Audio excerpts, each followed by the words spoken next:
몇 년 전의 그 화재 이후 한지우는 더 이상 소방관이 아니었다. 그는 고층 빌딩의 유리창을 닦는 조용하고 육체적으로 힘들지만 눈에 띄지 않는 직업을 가지고 있었다. 그는 자신이 구하지 못했던 그 가족에 대한 기억에 시달리며 익명의 삶을 살고 있었다. 쉬는 날 그는 잠시의 평화를 찾기 위해 공원을 찾았다. 그때 근처에서 한 가족과 공던지기 놀이를 하던 아름다운 골든 리트리버 럭가 공원에서 그를 발견했다. 개는 물고 있던 공을 떨어뜨렸다. 개의 온몸이 잠시 알아보았다는 듯 굳어졌다가 이내 순수한 기쁨으로 폭발했다. 개는 주인의 부름도 무시한 채 공원을 가로질러 똑바로 지훈을 향해 달려왔다. 개는 지훈에게 달려와 점프하고 핥으며 기쁨의 낑낑거림으로 애정을 퍼부었다.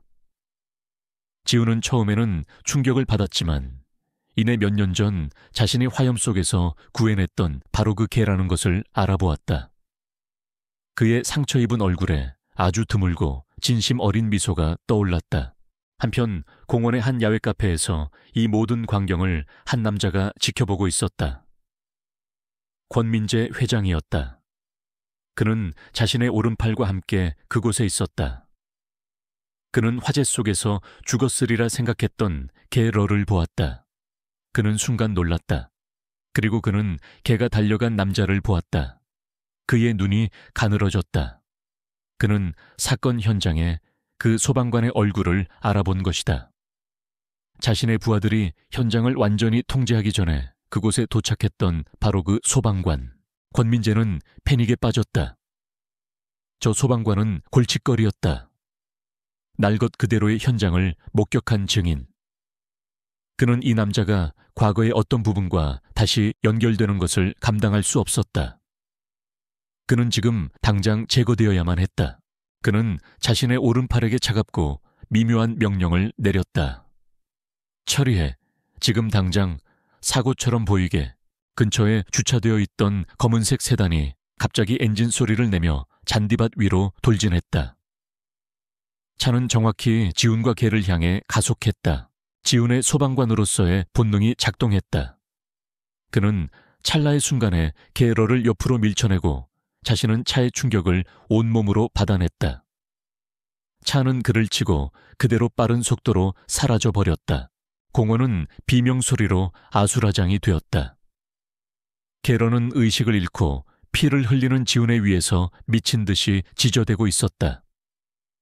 카페에서 권민재는 잠시 그 광경을 차가운 가면을 쓴 채 지켜보다가 조용히 자리에서 일어나 떠났다. 그는 문제가 처리되었다고 믿었다.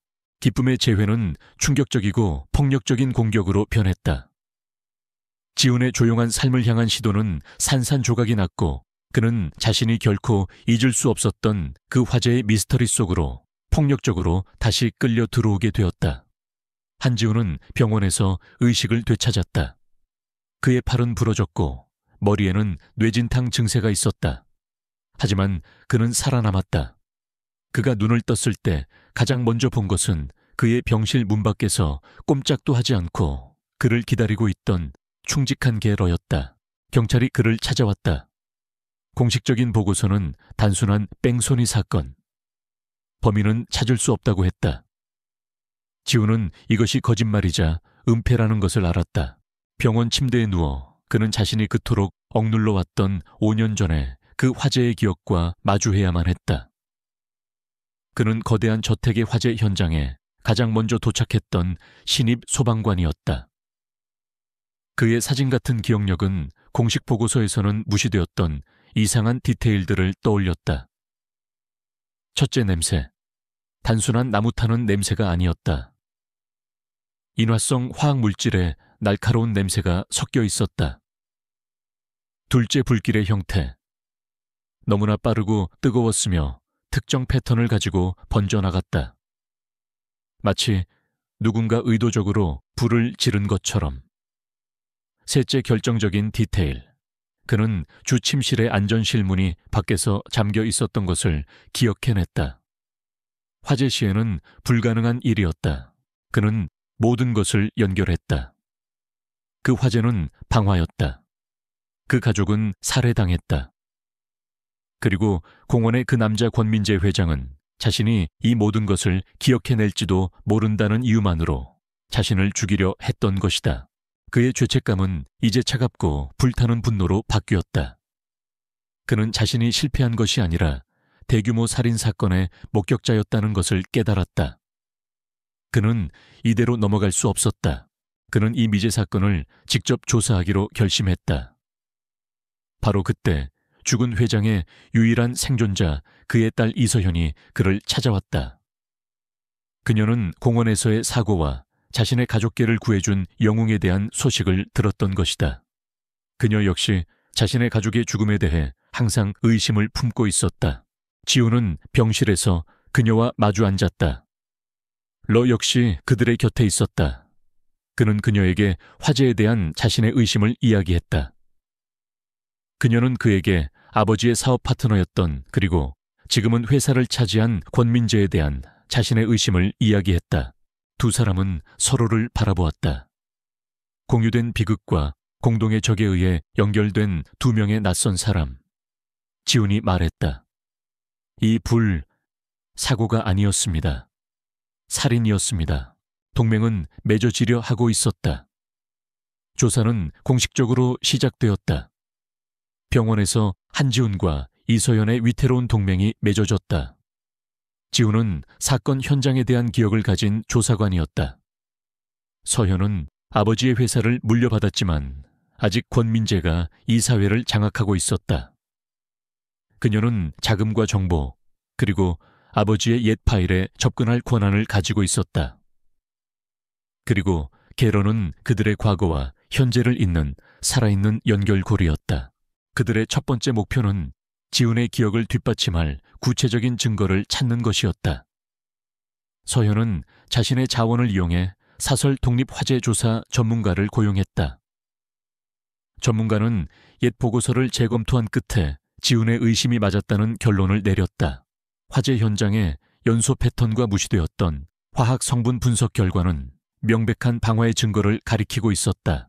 한편 CEO 권민재는 지훈이 뺑소니에서 살아남았으며 이제는 자신의 옛 파트너의 딸인 서현과 접촉하고 있다는 보고를 받았다. 그는 경계심을 느꼈다. 그는 그들이 함께 움직이고 있다는 것을 깨달았다. 그는 그들을 분리시키고 압박을 가해야만 했다. 그는 자신의 기업 권력을 이용해 서현을 공격하기 시작했다.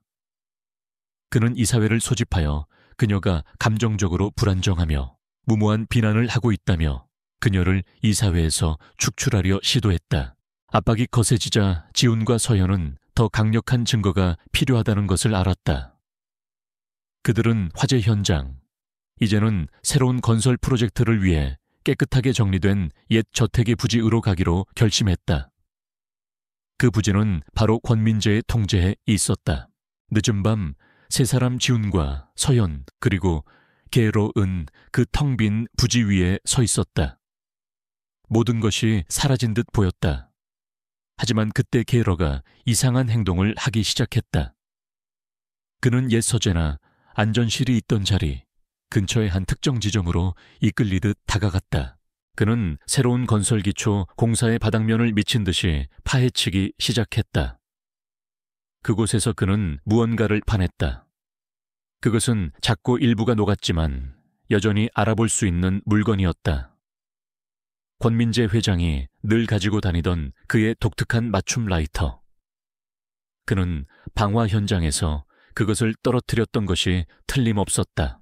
이것은 범죄 현장에 그를 위치시키는 첫 번째 물리적 증거였다. 그들의 조사는 마침내 스모킹건을 찾아낸 것이다.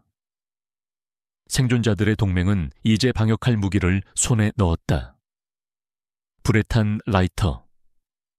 그것은 권민재를 범죄 현장과 직접적으로 연결하는 증거였지만 그것만으로는 부족했다. 그들은 그가 왜 불을 질러야만 했는지 그 동기를 찾아내야만 했다. 서현은 지훈에게 아버지가 남긴 비밀스러운 외부 디지털 아카이브에 접근할 권한을 주었다. 지훈은 그곳에서 수 테라바이트에 달하는 데이터와 싸우기 시작했다. 연구 노트 사업 제안서 그리고 재무 모델, 그는 서연의 아버지가 죽기 직전 마지막으로 몰두했던 비밀 프로젝트 솔라리스에 집중했다. 그것은 업계의 판도를 바꿀 수 있는 혁신적인 신기술이었다. 그리고 그는 그 안에서 진실을 발견했다. 서연의 아버지는 죽기 직전 이 기술의 치명적인 결함을 발견했다. 하지만 그의 파트너였던 권민재는 이 사실을 묵살하고 프로젝트를 강행하려 했던 것이다. 이제 동기가 명확해졌다. 권민재는 단순히 회사를 훔치려던 것이 아니었다. 그는 자신의 파트너가 이 치명적인 기술적 결함을 세상에 폭로하기 전에 그를 침묵시켜야만 했다. 화제는 연구 데이터와 연구자 그 자신을 모두 파괴하기 위한 수단이었다. 그들이 진실에 다가가는 동안 권민재의 공격 역시 거세졌다. 그는 회사의 경영권을 이용하여 서현의 자산을 동결시키려 시도했다. 그는 언론을 통해 지훈의 과거를 왜곡하여 그의 명예를 더럽히려 했다. 하지만 그들은 멈추지 않았다. 그들은 이제 왜와 어떻게 대부분을 알게 되었다. 그리고 그들은 권민재가 이 모든 것을 덮기 위해 곧 있을 신기술 발표회에서 프로젝트 솔라리스를 세상에 공개할 것이라는 사실을 알게 되었다. 그 발표회가 그들의 마지막 마감 시한이었다. 그들은 그를 막아야만 했다. 그들은 그가 가장 빛나고 싶어 하는 바로 그 무대 위에서 그를 끌어내려야만 했다. 그들은 본사 건물의 보안 설계도를 보며 마지막 계획을 세우기 시작했다. 권민재 회장은 자신의 사무실에서 프로젝트 솔라리스의 전 세계 동시 론칭 행사를 마지막으로 점검하고 있었다. 그는 한지훈과 이서연이 자신을 조사하고 있다는 것을 알았지만 그들이 자신을 막을 결정적인 증거는 없다고 믿었다. 그는 이 마지막 대담한 한 수를 통해 모든 것을 뒤집을 수 있다고 확신했다. 그의 계획은 이 기술을 세상에 공개하고 조작된 데이터를 바탕으로 거대한 국제 계약들을 체결한 후 주가가 최고조에 달했을 때 자신의 모든 지분을 팔아치우고 사라지는 것이었다. 그는 자신의 탈출 계획으로 이 거대한 론칭 행사를 이용하고 있었다. 한편 지훈과 서현의 워룸. 그들은 이 론칭을 막아야만 했다. 그들에게는 론칭 행사 바로 그 현장에서 공개할 수 있는 부인할 수 없는 증거가 필요했다. 그들은 권민재가 화재 속에서 파괴하려 했던 바로 그 프로젝트 솔라리스의 실패한 테스트 데이터 원본 파일이 필요했다. 그들은 어딘가에 백업이 존재할 것이라고 믿었다. 서연은 자신의 아버지가 그 누구도 믿지 않았으며 회사의 낡은 건물에 방주라 불렀던 비밀스러운 외부 서버실을 가지고 있었다는 사실을 기억해냈다. 하지만 그곳을 어떻게 찾아낼 것인가? 그들은 게러에게 마지막 희망을 걸기로 했다. 러는 아버지의 변함없는 동반자였고 그의 가장 비밀스러운 공간의 냄새를 기억하고 있을 터였다. 서현은 치료견이라는 핑계로 러를 회사 본사로 데리고 갔다. 권민재는 의심했지만 거절할 명분이 없었다. 본사 건물 안. 서현은 안전한 구역에서 러의 목줄을 풀었다. 지훈 이어피스를 통해 서현과 소통하고 있었다의 명령의 개는 수색을 시작했다. 개는 화려한 사무실들을 무시했다. 그는 건물에 먼지 쌓인 잊혀진 지하자료 보관실로 그녀를 이끌었다.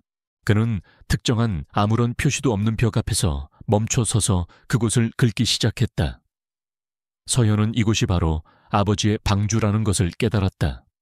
가짜 벽이었다. 바로 그 순간 그녀의 존재를 알아챈 권민재의 경호원들이 다가오는 발소리가 들려왔다. 그녀는 마지막 증거의 위치를 찾아냈지만 이제 발각되기 직전이었다. 마지막 데이터 확보를 위한 경주가 가장 위험한 순간에 도달했다. 경호원들이 다가오는 소리를 들으며 이서연은 재빨리 움직였다. 그녀는 복도의 화재 경보기를 작동시켜 지하층 전체에 혼란을 만들어냈다.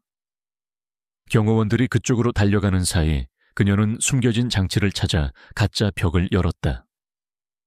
아버지의 방주가 모습을 드러냈다. 그녀는 안으로 들어갔다. 그리고 이어피스를 통해 들려오는 한지훈의 목소리에 의지하여 낡은 서버를 작동시키기 시작했다. 서현 씨, 침착하게 내가 말하는 대로만 하시오. 먼저 터미널을. 그녀는 자신이 가져온 보안 드라이브에 프로젝트 솔라리스의 실패 기록이 담긴 원본 데이터를 전송하기 시작했다. 한편 위층의 론칭 행사장. 권민재는 지하층의 화재 경보와 소동을 보고받고 모든 것이 잘못되었다는 것을 깨달았다. 그는 그들이 마침내 그곳을 찾아냈다는 것을 알았다. 그는 자신의 개인 경호원들과 함께 직접 지하로 향했다. 서연이 데이터 다운로드를 막 끝마쳤을 때 권민재와 그의 부하들이 비밀 서버실에 들이닥쳤다. 팽팽한 대치가 시작되었다.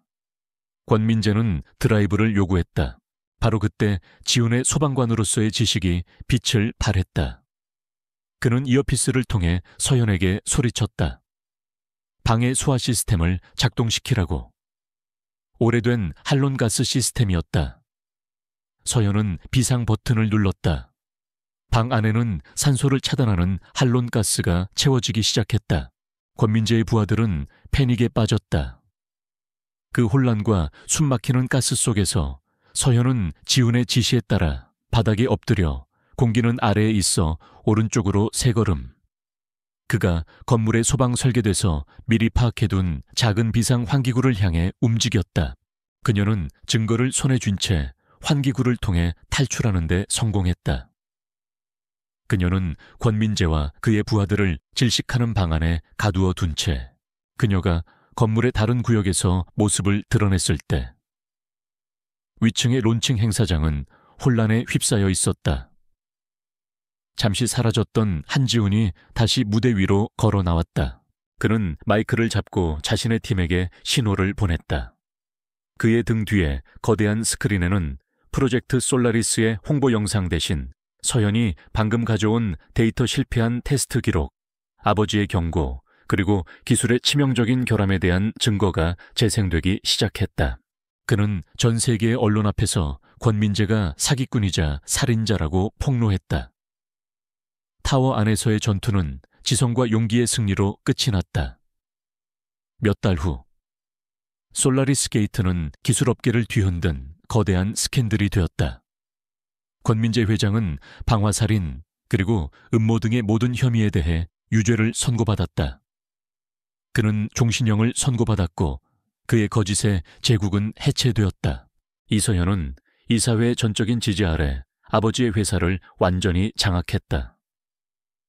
그녀는 프로젝트 솔라리스를 영구히 폐기하고 회사를 새롭고 윤리적인 방향으로 이끌기 시작했다. 그녀는 자신만의 힘으로 강하고 존경받는 리더가 되었다. 한지훈은 국가적인 영웅이 되었다.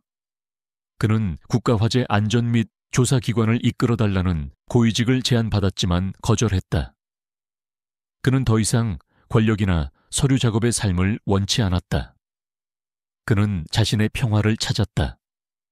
그는 자신의 기술에 대한 경의의 표시로 낡은 소방 장비를 복원하는 작은 작업실을 열기로 결심했다. 영웅견러는 자신의 원래 가족인 서현과 함께 행복하게 살고 있었다. 이야기의 마지막 장면. 지훈의 작고 평화로운 작업실. 서현이 그를 찾아왔다. 두 사람 사이에는 이제 편안하고 깊은 존중과 애정이 담긴 공기가 흐르고 있었다. 그녀가 마지막으로 그에게 감사를 표했다. 지훈 씨가 아니었다면 저는 아버지를 위한 정의를 영원히 찾지 못했을 거예요. 그는 자신의 소방관이자 장인의 손을 내려다보며 말했다. 저는 그저 제가 했어야 할 일을 했을 뿐입니다. 러가 그들의 발치에서 두 사람의 손을 차례로 핥았다. 이야기는 그들의 조용한 평화의 순간으로 끝이 난다. 소방관은 자신의 구원을 찾았다. 딸은 자신의 가족을 위한 정의를 찾았다. 그리고 화염 속에서 구조되었던 개는 결국 그들 모두를 구원했다. 그들의 개인적인 전투는 끝났고 그들은 이제 평화로운 미래를 마주할 수 있게 되었다.